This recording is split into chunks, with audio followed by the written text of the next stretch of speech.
गुजरात से हमारे district bureau chief Chaudhry Mohammad Khurshid की रिपोर्ट के मुताबिक पाकिस्तान मुस्लिम लीग नून MPA चौधरी अख्तर अली खान ने ASN न्यूज़ से खुसूसी गुफ्तगू करते हुए कहा कि वफाक के बाद पंजाब हुकूमत के बजट में भी गरीब आवाम का शदीद इस्तेहसाल किया गया है।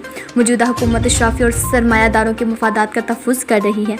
हुकूमती इक़दामात और माशी पॉलिसियों से अवाम शदीद इज़्तिराब और अदम तहफ़्फ़ुज़ का शिकार है। हुक्मरानों ने अवाम दोस्त बजट के बजाय अवाम दुश्मन और मसनूई बजट दिया है। हुक्मरानों ने मुल्क कौम को माशी तौर पर तबाही और बर्बादी के दहाने पर पहुंचा दिया है। हुकूमत के माशी कामयाबी के तमाम दावे और अदाद-ओ-शुमार झूठ पर मबनी हैं। उनका मज़ीद कहना था कि पाकिस्तान मुस्लिम लीग नून आज़ाद कश्मीर के इलेक्शन में भारी अक्सरियत से कामयाब होगी।